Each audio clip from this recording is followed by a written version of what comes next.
అదే యార్లగడ్డ వెంకట్రావు మీద ఉంచి ఓడిపోయాడు. గుడివాడ రాము ఓన్లీ చంద్రబాబు గారి మీద అభిమానంతో పోటీ చేయాలని అమెరికా నుండి వచ్చి పోటీ చేసి నిన్ను చిత్తుగా ఓడించాడు. ముందు ఎక్కడ చూసాం కేసీఆర్ నాని తెలుగుదేశం పార్టీని ఖాళీ చేస్తా అన్నాడు. చివరికి ఆయనే ఖాళీ అయిపోయాడు. కేసీఆర్ భవన్ కూడా ఖాళీ అయిపోయింది. అందుకనే వీళ్ళందరూ ఉత్తర కుమారులాగా ప్రగల్భాలు పలికినటువంటి వ్యక్తులు.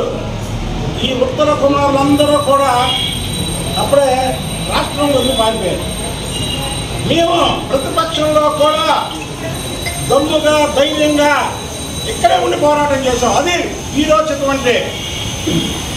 వీరోచితం అంటే ప్రతిపక్షంలో కూడా పోరాడిన వీరోచితం. కానీ ఎన్నికల కౌంటింగ్ అవగానే వెళ్ళిపోవడం, 2 రౌండ్లో కానీ మధ్యలోకి పారిపోవడం ఏంటిది?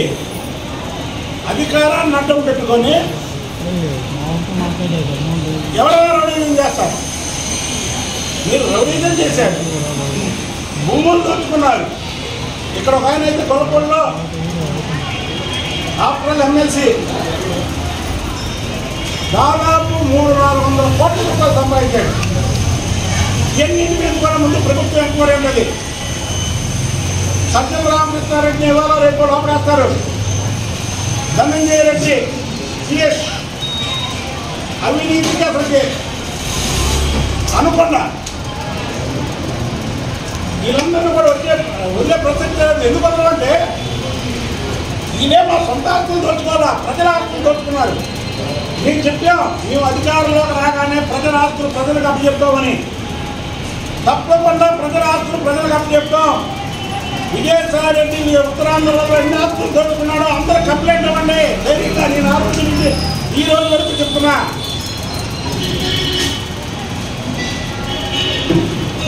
ఇన్ని లక్షల మెజార్టీలో 1,000 అన్ని వేలు నేను చెప్పా. ఇది డబుల్ హీరో సినిమా. ఎప్పుడైతే చంద్రబాబు నాయుడు గారు, పవన్ కళ్యాణ్ గారు ఒక వేదిక మీదకి వచ్చారో ఇది ఒక డబుల్ హీరో సినిమా అయిపోయింది. ఎవరు కూడా తెలుగుదేశం పార్టీ శ్రేణులు కానీ జనసేనలు ఆ శ్రేణులు కానీ ఇది మేము గెలిచాం లేదా మాకింత మెజార్టీ వచ్చిందని ఎవరు మాట్లాడకండి.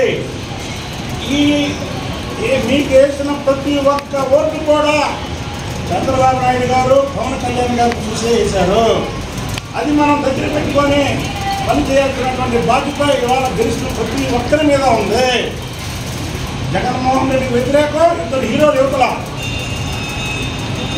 అవతల ఒక విలన్కి 2 హీరోలకి మధ్య జరిగిన ఫైటింగే మే 13 జరిగినటువంటి పోలింగ్. ఆ పోలింగ్లో రాష్ట్ర ప్రజలు ఇప్పుడు వరకు భారతదేశ చరిత్రలో ఇంత మెజార్టీ నుంచి చరిత్ర దాఖలాలు ఎక్కడా లేవు. అది ఇక్కడ ఈ 2 హీరోల ఇది చంద్రబాబు. ఇదే జగన్మోహన్ రెడ్డి అసెంబ్లీలో నేను తలుచుకుంటే నీకు ప్రతిపక్ష హోదా ఉండదు అన్నాడు. 151 మధ్యలో 5 తీసాడు, 1 ఉంచాడు. ప్రతిపక్ష హోదా కూడా లేకుండా చేశాడు భగవంతుడు ప్రజలు. అది చంద్రబాబు నాయుడు గారు మహర్జాతకుడు అనేది. చంద్రబాబు నాయుడు గారు అనే వ్యక్తి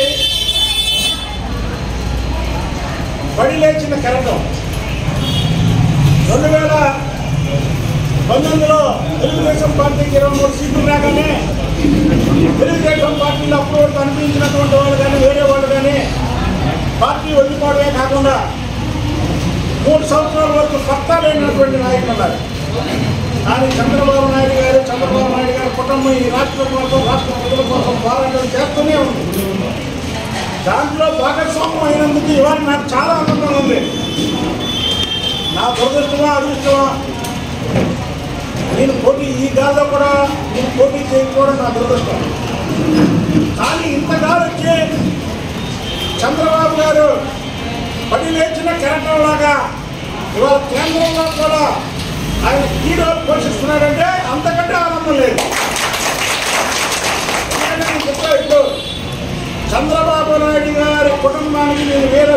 నేను అంతే, నేను నాకు రెండో మాట్లాడలేదు, రెండో పాఠం లేదు. జగన్మోహన్ రెడ్డి అన్న ప్రతి ఒక్క మాట జగన్మోహన్ రెడ్డి చేయలేసింది. పవన్ కళ్యాణ్ గారి గురించి మాట్లాడితే 3 పెళ్ళిళ్ళు అన్నాడు. ఇవాళ 4వ పిల్ల నీకు రంగు మొగడే కూర్చున్నాడు పవన్ కళ్యాణ్. జగన్మోహన్ రెడ్డికి రంగు మొగడే కూర్చున్నాడు ఇవాళ ఈ రాష్ట్రంలో. ఒక వ్యక్తిని మాటమాటికి 3 పెళ్ళిళ్ళు అన్నావు కదా, ఇవాళ ఒప్పుకుంటున్న వాళ్ళు పవన్ కళ్యాణ్ గారు నాకు రంగు మొగడని ఒప్పుకోకపోయినా రాష్ట్ర ప్రజలు ఉన్నారు. ఇవాళ పవన్ కళ్యాణ్ గారు జగన్మోహన్ రెడ్డికి రంగు మొగడని. కాబట్టి ఒకటి చెప్తున్నాం మీకు, లోకేష్ బాబు గురించి మాట్లాడారు. లోకేష్ బాబు గారిని చంద్రబాబు గారిని ఇద్దరిని ఫినిష్ చేయడానికి హైదరాబాద్లో కేటీఆర్ వెళ్ళి వాళ్ళ ఇంటికి జగన్మోహన్ రెడ్డికి వెళ్ళి కలిసి లోకేష్ మీద అవాకులు మాట్లాడి బయటకు వచ్చి అన్నను కలిశాను, అన్నను కలిస్తే తప్ప అన్నా. తప్పే లేదు బాబు, అమ్మ బాబు మీరిద్దరు తప్పేం కాదు. మీ అన్న జగన్మోహన్ రెడ్డి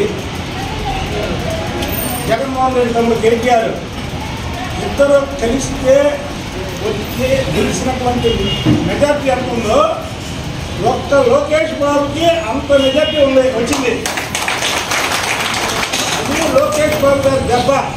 జగన్మోహన్ రెడ్డి కేటీఆర్ అన్నదమ్ములు ఇద్దరు కూడా ముఖ్యమంత్రి కొడుకులు. ఒక ఆయన ముఖ్యమంత్రి, ఒక ఆయన ముఖ్యమంత్రి, షాడో ముఖ్యమంత్రి. మీ ఇద్దరు పోటీ చేస్తే గెలుస్తున్నారనే మెజార్టీ ఒక్క లోకేష్ బాబుకి వచ్చింది. నా బీసీలు అన్నావు. మంగళగిరి నియోజకవర్గం బీసీల నియోజకవర్గం అన్నావు. కాంబినేషన్లో ఇది పెద్ద విజయం. ఈ విజయం మోడీ గారికి, చంద్రబాబు నాయుడు గారికి, పవన్ కళ్యాణ్ గారికి అంకితం. ఈ ముగ్గురు మనగాళ్ళు వీళ్ళు ప్రజల్ని రక్షిస్తారు, ఈ రాష్ట్రాన్ని బాగుపరుస్తారు అని క్యాండిడేట్లను చూడాల. నేను చంద్రబాబు గారికి ప్రభుత్వం పోయిన 6 నెలల్లో చెప్పా హైదరాబాద్లో, సార్ మీరు మళ్ళీ 2024లో ఇచ్చాపురం నుంచి చిత్తూరు వరకు మీరు ఎవరికి బీఫార్మ్ ఇస్తారు అసెంబ్లీలో ఉంటారండి, మీరు ఎంపీ టికెట్లో ఎవరికి బీఫార్మ్ ఇస్తారు పార్లమెంట్లో ఉంటారండి అని చెప్పాను. అలాగే జరిగింది. కాబట్టి ఎవరైనా సరే అధికారం ఉందని ఓవరాక్షన్ చేయకూడదు. వైసీపీ వాళ్ళు ఓవరాక్షన్ చేశారు. ఆ ఓవరాక్షన్ చేసిన వాళ్ళు మా కృష్ణా జిల్లాలో, అందులో తెలుగుదేశం పార్టీలో పుట్టి తెలుగుదేశం కక్షతో ఎమ్మెల్యేలు అయ్యి తెలుగుదేశం కక్షతో డబ్బులు సంపాదించుకొని తెలుగుదేశం మీద, చంద్రబాబు గారి మీద, చంద్రబాబు నాయుడు గారి కుటుంబం మీద అవాకులు చవాకులు పేరిన ఏ వ్యక్తిని కూడా వదిలే ప్రసక్తి